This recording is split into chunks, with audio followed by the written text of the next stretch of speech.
90.3 and 91.7 KEXP Seattle, KXOT Tacoma, Olympia. We were live in the KEXP studios. That was interesting because that was a live track from the Chameleons when they visited just almost exactly 2 years ago. And here comes Damon Goff, otherwise known as Badly Drawn Boy. Or maybe I'm going to change it. Dadley Bondroy. I don't know what that would be. The best thing is my brother worked out recently that Badly Drawn Boy is you can make an anagram. There's an extra Y, but if you put the Y at the start, why draw Bob Dylan? I like that one. I love that one. So, we can always change that around. If you ever tire of just the same old, we can change that around for you. I might change the whole thing to why draw Bob Dylan, though. It's funny because if you were Why Draw Bob Dylan and you came out perhaps with this latest album, 1 + 1 is 1, maybe it would have got a different kind of attention than it did because people already knew you as Badly Drawn Boy and you had already become famous under that name.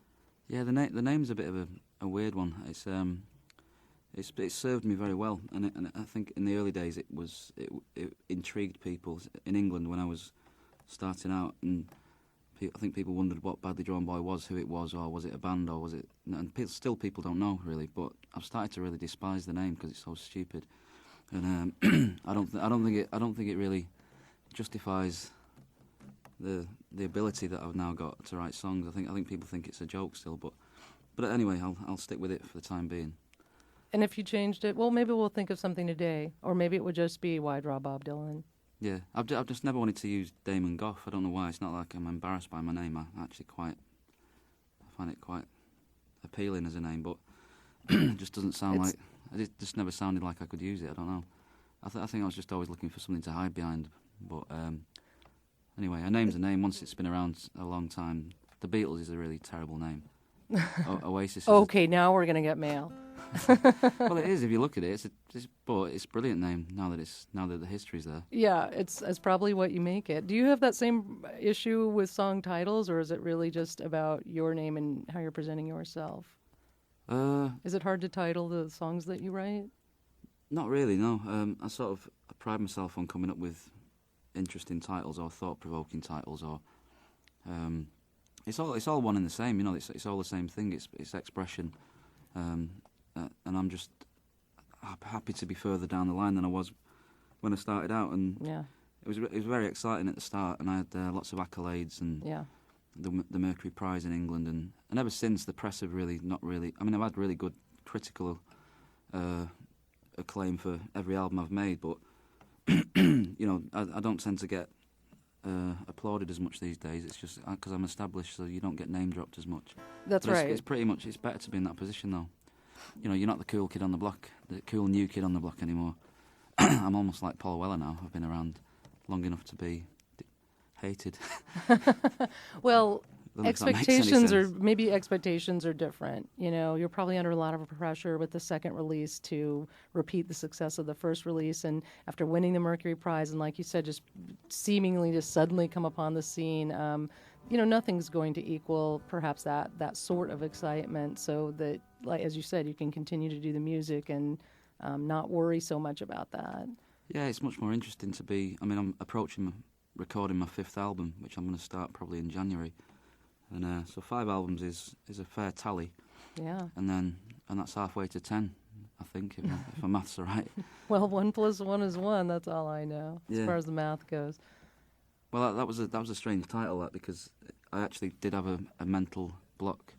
It's a song that's about 7 or 8 years old, the title track of the new album, 1 + 1 is 1, and I sincerely believed that was the sum, 1 + 1 is 1, because 1 divided by 1 is 1, and 1 times 1 is 1. So I had this mental block, and I wrote down that, and then the next day I realised it was wrong, but I really liked the notion of it, like it could mean 2 people becoming 1 or something like that, and so yeah, that was a. I can't play that tune today. I'll be playing it tonight, though, at the Showbox. Okay. The thought-provoking music and lyrics of Badly Drawn Boy. He's live in the KEXP studios, and he just mentioned he's going to be at the Showbox tonight. What is the first song you're going to do here? I was going to do a song called This Is That New Song off the new album. Great. It's quite a sad song. I've realised I do focus on sadness far too much. I'm going to cheer up on the next album, I think. But there's a lot of things happened when I was making this album last year.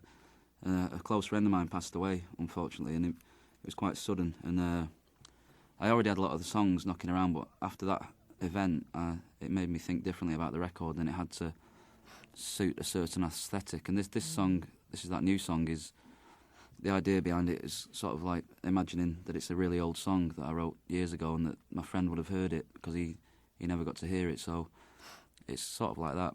This is that new song I told you about 20 years ago, which is in the lyric. Mm-hmm. So I'm going to do that one. All right. I might cry in the middle of it though. I won't really. We'll hold you up. Shall I do it? Yes, it is Badly Drawn Boy on KEXP. Thanks.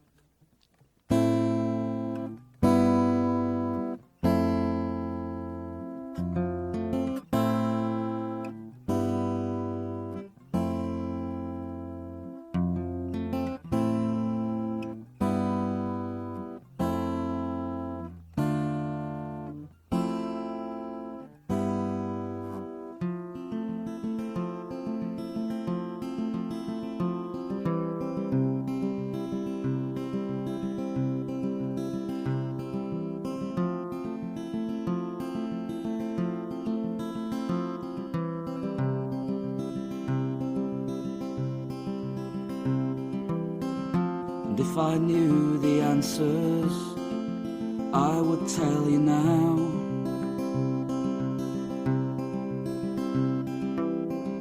Just what would be the chances that I could show you how?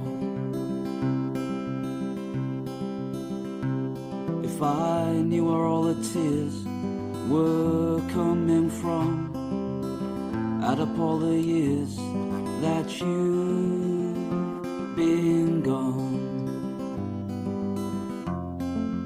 This is that new song I told you about 20 years ago.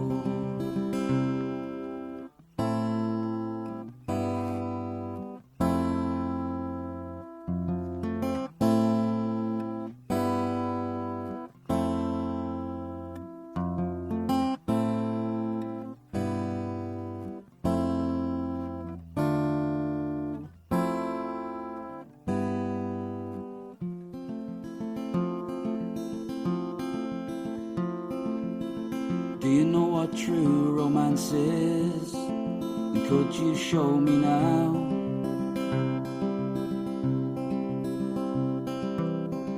Just what would be the chances that I could tell you how?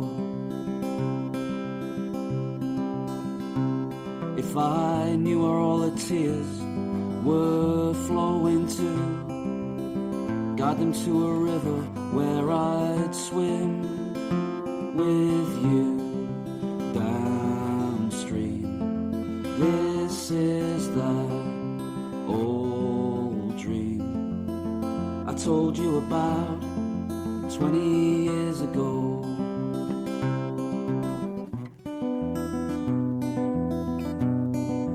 Could you hold me now?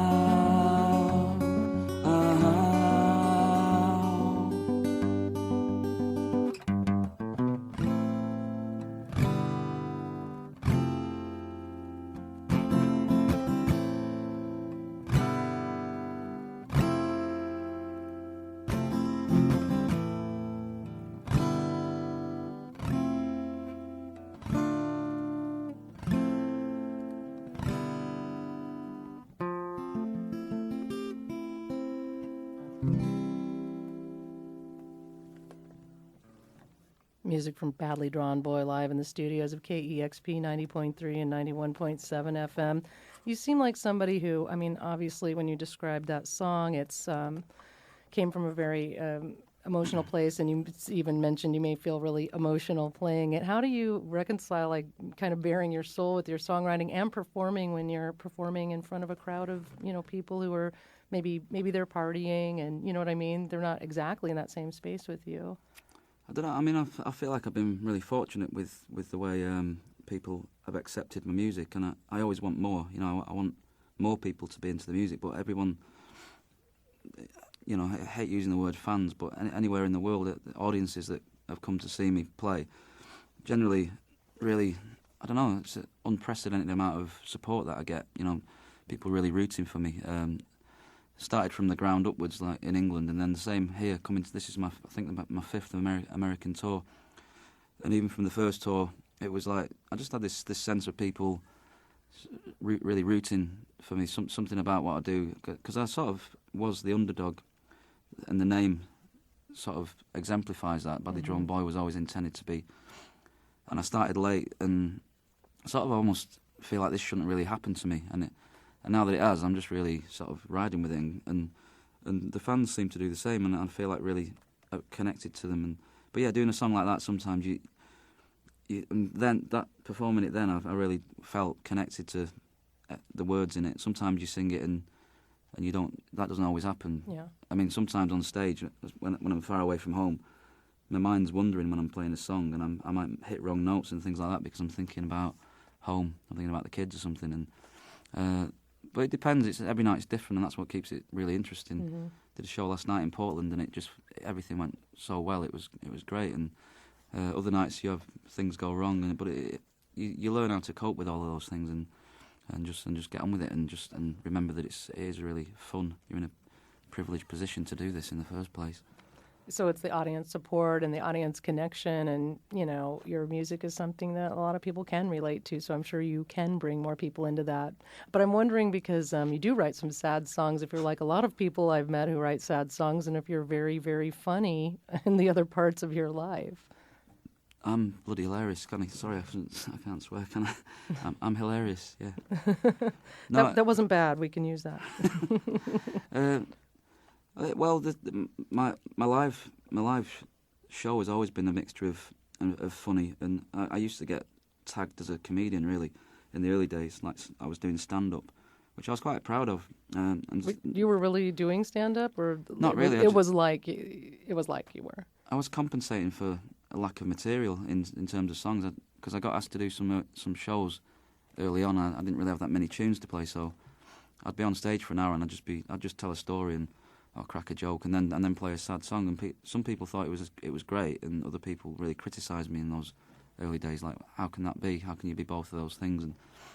But yeah, I'm not a depressed person at all. I'm sort of conscientious, I hope, and I worry about the world. I'm a worrier, and I worry about the world we live in, and sometimes the sadness comes from that. But it's like when people say they're not a fan of the Smiths because it's miserable. I mean, it's all about the perspective. A great sad song by somebody like the Smiths can be the most uplifting thing if you're into that music, and that's that. I mean, emotions do mix together. There are crossover parts of happy and sad. Yeah, and it's like we were saying about the sad music. The reason people relate to it is that it speaks to a universal experience, and you're expressing that through. I sometimes worry about doing too many sad. I'm going to do another sad song in a minute. It's about a suicide note, and but I don't know, something about it touches me. But I think it's quite hard as well to write happy tunes and not sound cheesy. But I'm really hoping to be able to do that in the near future. I've definitely done some up songs. I've got quite a few up songs in the set that we'll do later tonight. But I think it's where your mindset is. I mean, I am in a position at the minute where I'm really happy with the way my life's going, and everything's great. But when you're playing gigs, I love what I'm doing, and I love playing these songs. That's one of my favourite songs that I just played, and I'll play it. And when you're playing it, you're transported to that kind of mentality, but of perhaps feeling a bit thoughtful. And then the next song you do will be a happier one. That's what it's all about, really. But we are going to hear another sad song now. Yeah. What's this one going to be? It's a song called "A Minor Incident," which was on the soundtrack to About a Boy a couple of years ago, and it was in the book. There's a suicide note left where the mother attempts to suicide and fails, so it leaves the note for the boy. And I didn't refer to that when I was writing the songs because Nick Hornby writes it in the book, but in the film you just see the kid reading the letter, so it needed some. Me and the directors said we need a song there, and they had a Bob Dylan song in there, "Don't Think Twice, It's All Right," which is one of my favourite Dylan tunes, and so I thought the task was to write something of that ilk, so it came out of that. So shall I do it? Yep.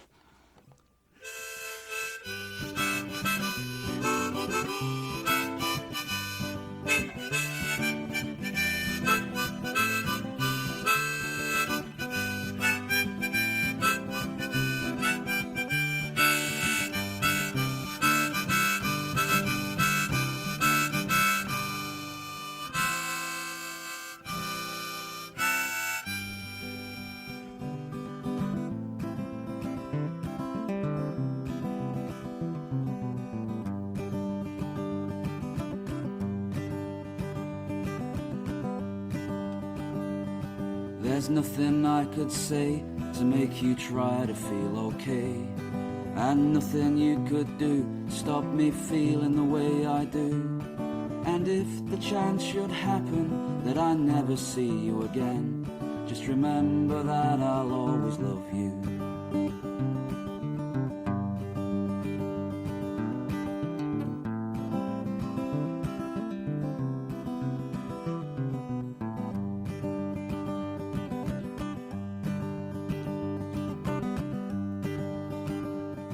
I'd be a better person on the other side, I'm sure. And you'd find a way to help yourself, find another door, to shrug off minor incidents, make us both feel proud. I just wish I could be there to see you through.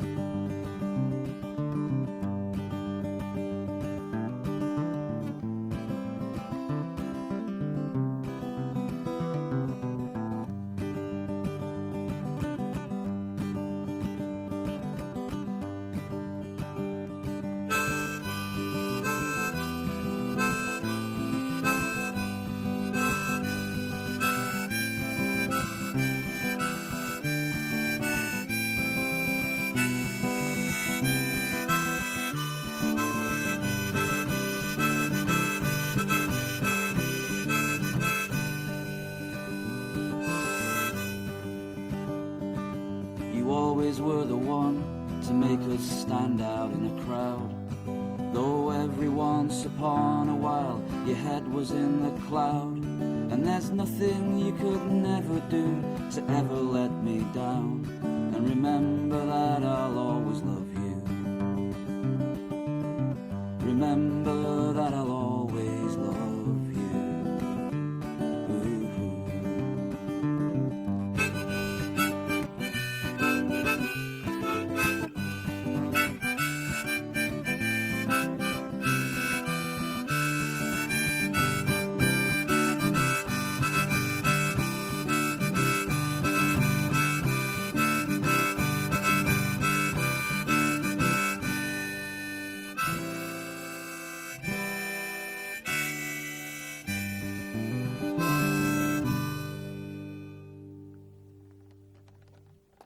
Badly Drawn Boy live in the KEXP studios. He's playing tonight at the Crocodile, and it's really the beginning of a tour.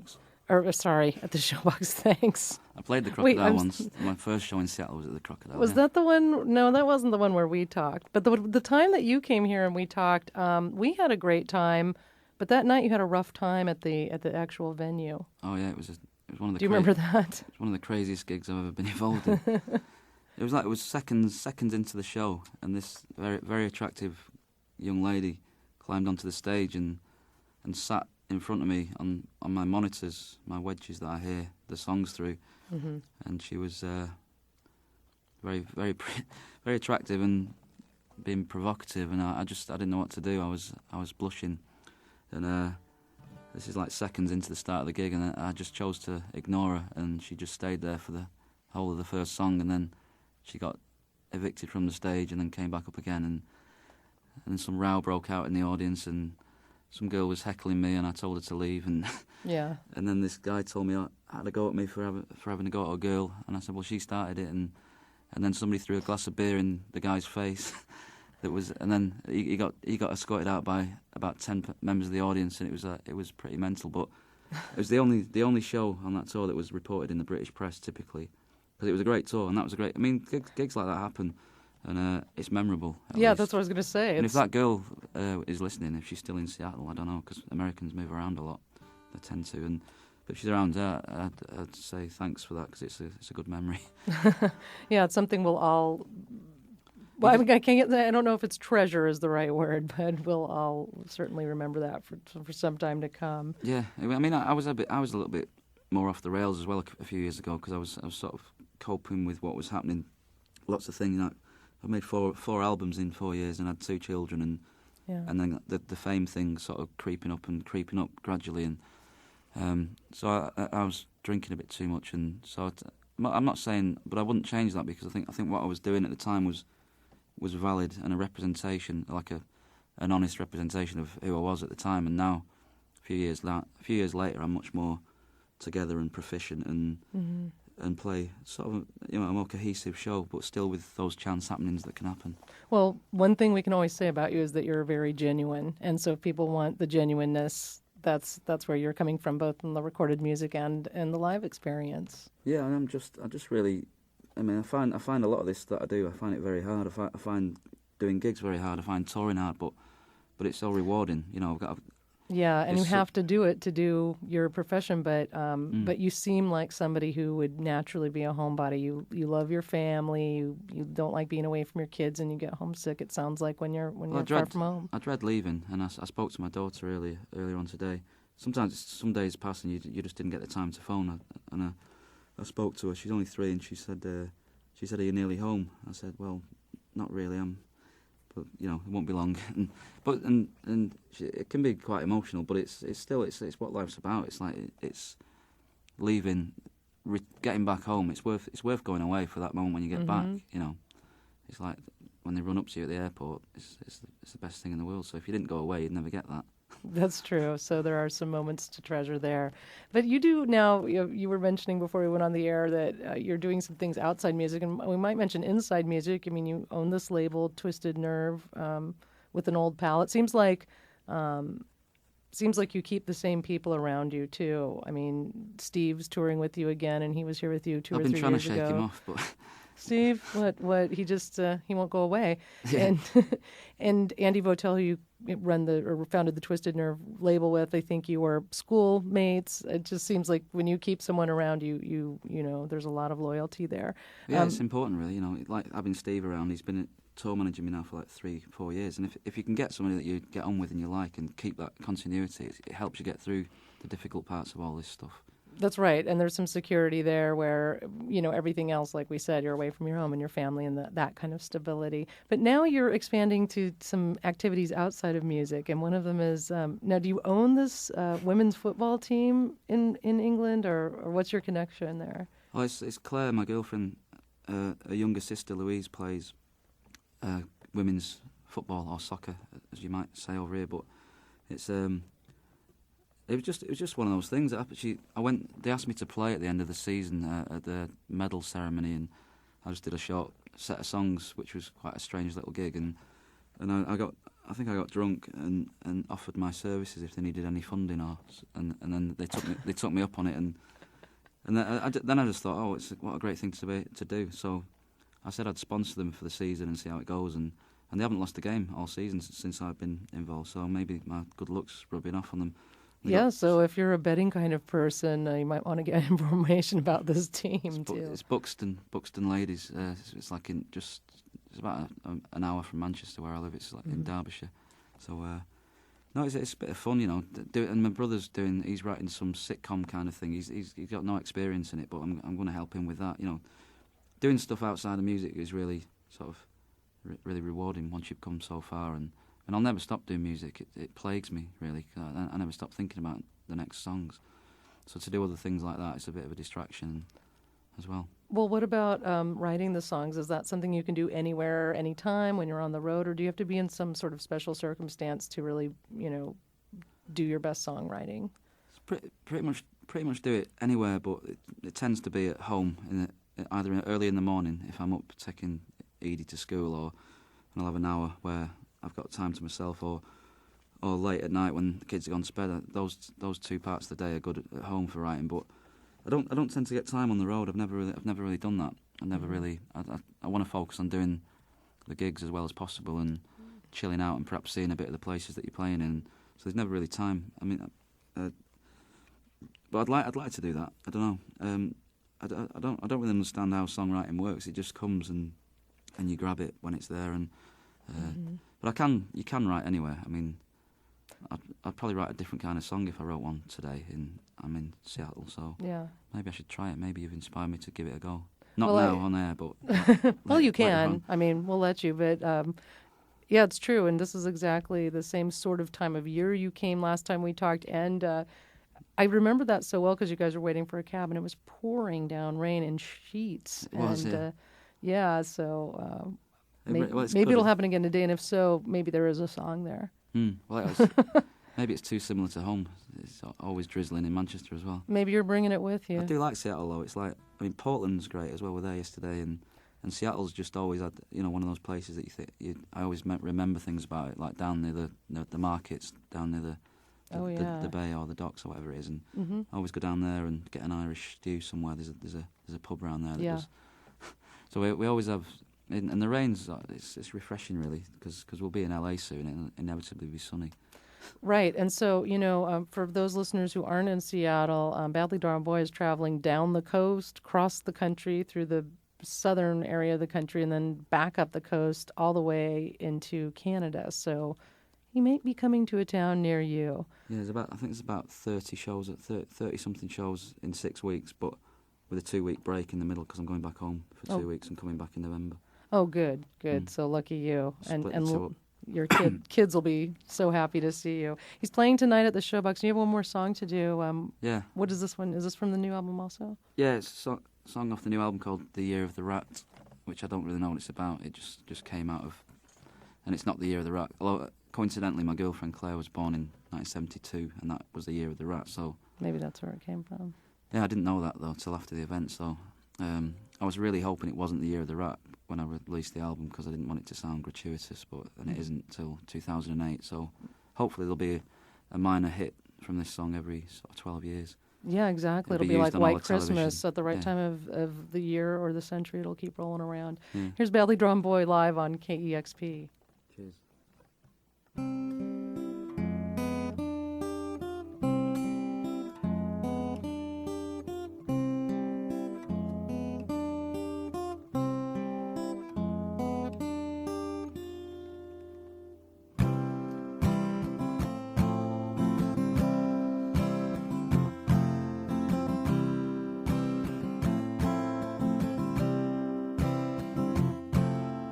June is on the run, for so long pushed and pulled then shunned. It was so wrong, these four walls crashing in won't stop me now, 'cause I'm alive, I'm out tonight, all night. Everybody needs to know it's the year of the rat.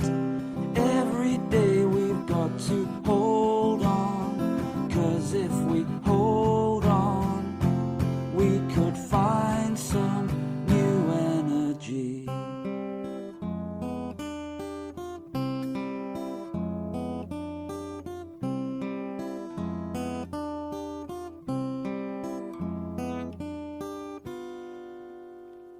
Streets with flags unfurled like treasure, thank me for my words. It's a pleasure, just don't ask me to stay, 'cause I'll be gone, but it's alright, I'm okay, always. And everybody needs to know it's the year of the rat. Every day we've got to hold on, 'cause if we hold on, we could find some new energy.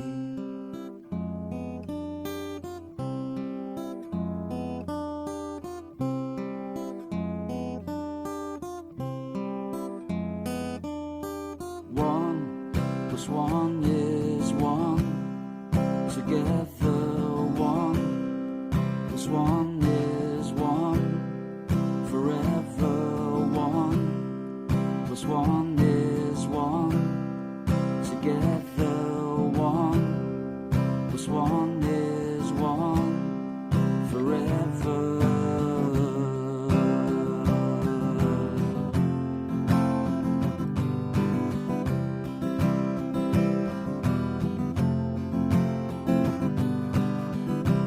Everybody needs to know it's the year of the rat.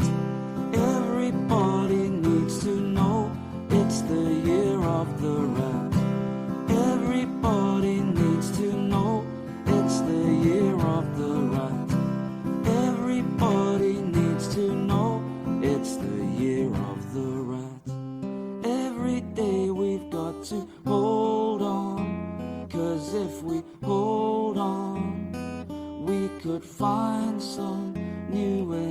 G.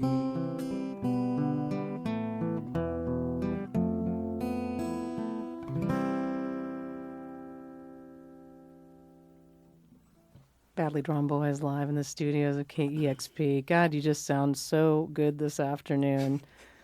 You sound Thank you. great, and we want to thank Scott Colburn, our engineer this afternoon, for getting the good sound. And thanks, Steve, for hanging out also. Thanks for having me as well. I've enjoyed it. Cheers. You're playing tonight at the Showbox, The Showbox, yeah. and hopefully it'll be another memorable experience, but maybe in a different way than the one we were discussing earlier. I think it will. I'm really, really confident about the way this tour's going already. It's like I'm just determined to enjoy it and do well. The new band are amazing. It's just brilliant people to be around as well. Yeah, we should just mention that quickly. And Ray as well. Ray's supporting. He started with us last night, supporting a few. He was on earlier on the show. Yeah, he was here just a couple hours ago. Yeah. Yeah, we should mention that while this is kind of solo acoustic, you'll have a different sound tonight because there'll be... Yeah, it's a 7-piece band now on Yeah. stage. Strings and flute and stuff like that. So completely, it's kind of the Badly Drawn Boy pop orchestra. It is, yeah. So that'll be happening tonight at the Showbox. Thanks again for coming in. It's a pleasure. Cheers. It's great having you. Thanks a lot. This is KEXP Seattle. 90.3 and 91.7 KEXP Seattle, KXOT Tacoma, Olympia. We were live in the KEXP studios. That was interesting because that was a live track from the Chameleons when they visited just almost exactly 2 years ago. And here comes Damon Goff, otherwise known as Badly Drawn Boy. Or maybe I'm going to change it. Dadley Bondroy. I don't know what that would be. The best thing is my brother worked out recently that Badly Drawn Boy is you can make an anagram. There's an extra Y, but if you put the Y at the start, why draw Bob Dylan? I like that one. I love that one. So, we can always change that around. If you ever tire of just the same old, we can change that around for you.